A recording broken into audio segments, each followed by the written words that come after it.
Bienvenue sur ma nouvelle vidéo. Alors pour ceux qui me connaissent pas, je m'appelle Yacine. On parle principalement de Amazon FBA dans cette chaîne YouTube. Donc aujourd'hui, on va donner un certain nombre de niches à éviter quand on est débutant pour vendre sur Amazon FBA. Donc on va attaquer directement avec la première niche qui est les produits fragiles. Donc les produits fragiles ont des chances de se casser dans le transport, soit depuis la Chine, soit dans les entrepôts d'Amazon ou soit à la livraison des entrepôts Amazon vers le client final. Et aussi, vous avez des clients malhonnêtes qui peuvent prétendre que le produit est arrivé cassé chez eux, alors que ça se trouve, c'est eux-mêmes qui l'ont cassé. Et donc, vous allez avoir un nombre de retours assez important et ça peut vous décourager dès le début. Ensuite, en deux, nous avons les produits électroniques. Le problème des produits électroniques, c'est qu'il y a beaucoup de retours entre les pannes, les produits qui sont maltraités, balancés pendant la livraison. En particulier si dans le packaging ils sont pas bien protégés, soit par du papier bulle, soit par du polystyrène ou quelque chose comme ça à l'intérieur de la boîte. Parce que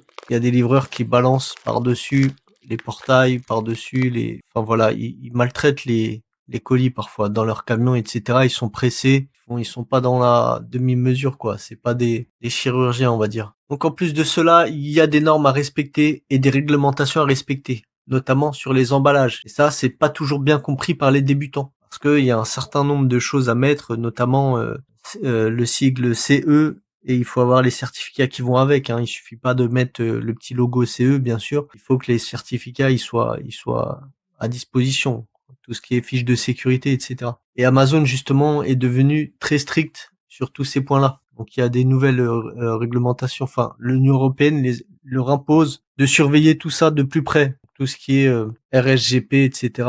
C'est bien surveillé maintenant. Donc il faut souvent aussi une notice dans la langue du pays dans lequel tu vends. C'est pas tu vas mettre une notice en chinois alors que tu vends en France. Même en anglais, ça passe pas trop. Donc tout ça, ça demande du boulot parce qu'il faut vraiment un bon packaging avec les indications. Il faut une notice. Mais c'est des niches qui potentiellement marchent très bien. Parce que les produits électroniques, souvent, ça se renouvelle. Ce qui est dans la téléphonie, etc. Il y a souvent des nouveautés. Les gens les utilisent au quotidien, des écouteurs, etc.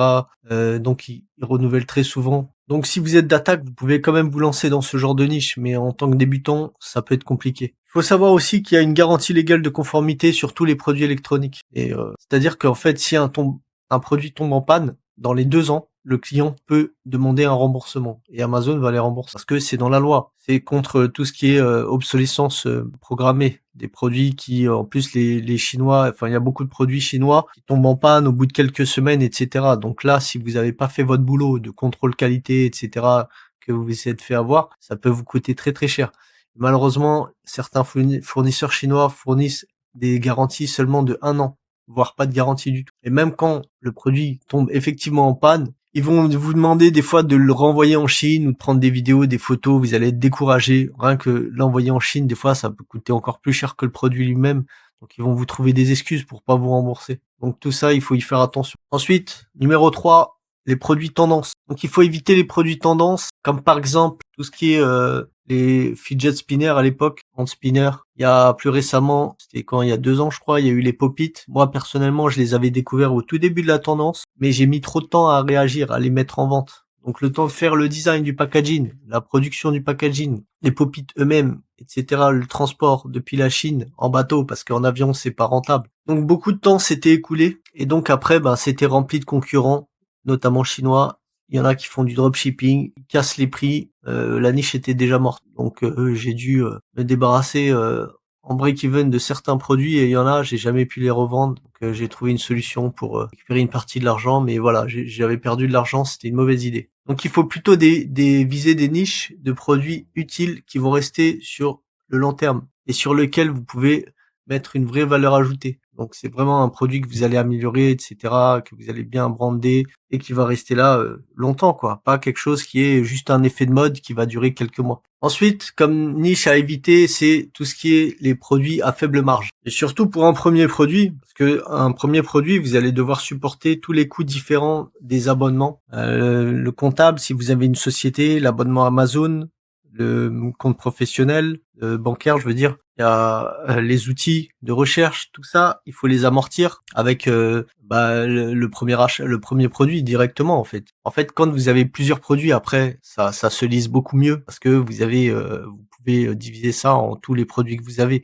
Mais quand vous avez un seul produit et que vous faites à peine 1 ou 2 euros de marge, ça va vous plomber en fait. Donc il faut éviter les produits à 10 euros, même en dessous de 15 euros, c'est compliqué si vous faites des petites marges. À la limite, si vous faites du gros volume, si vous arrivez à vendre 1000, 2000 pièces par mois, là ça peut être viable, effectivement. Mais sinon vous irez pas loin avec des produits à 10 balles. Voilà, donc il faut viser plus des produits à plus de 20 balles, voire plus de 30 balles, et pour avoir une marge convenable. Ensuite, comme niche à éviter, en tant que débutant, il y a les produits saisonniers. Donc le souci des produits saisonniers, c'est qu'ils marchent que pendant une période. Donc si vous repérez par exemple un produit de jardin au mois d'août, le temps de le produire et de l'envoyer en stock, l'été sera terminé et les ventes avec. Donc pour vendre un produit saisonnier, il faut prévoir la saison à la saison d'avant. Si vous voulez vendre un produit au printemps, par exemple, il faut s'y prendre dès le mois de janvier pour que le produit soit prêt à temps. Donc, il faut toujours prévoir à l'avance. Donc, quand on est débutant, c'est pas des choses auxquelles on pense forcément. Donc ça, il faut faire attention parce qu'il y a des produits qui marchent qu'en hiver, des produits qui marchent qu'en été. Voilà, vous n'allez pas vendre des anti-moustiques en plein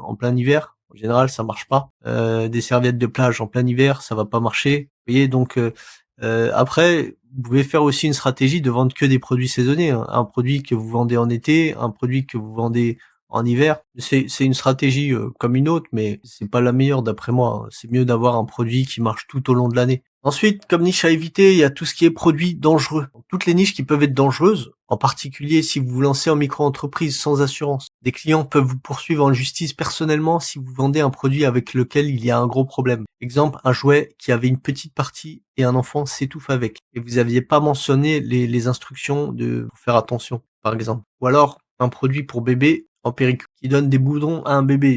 Par exemple, il les met sur sa peau, il les met dans la bouche, et ça lui fait des réactions bizarres parce qu'il y a des produits chimiques dessus. Vous n'avez pas bien vérifié le certificat CE qui était peut-être bidon. Parce que les fournisseurs chinois, des fois, ils vous donnent des trucs bidons. Il faut les vérifier. Ça peut être aussi une batterie d'un produit électronique qui prend feu, qui explose au visage de quelqu'un. Et après, hôpital, et il porte plainte, etc., etc.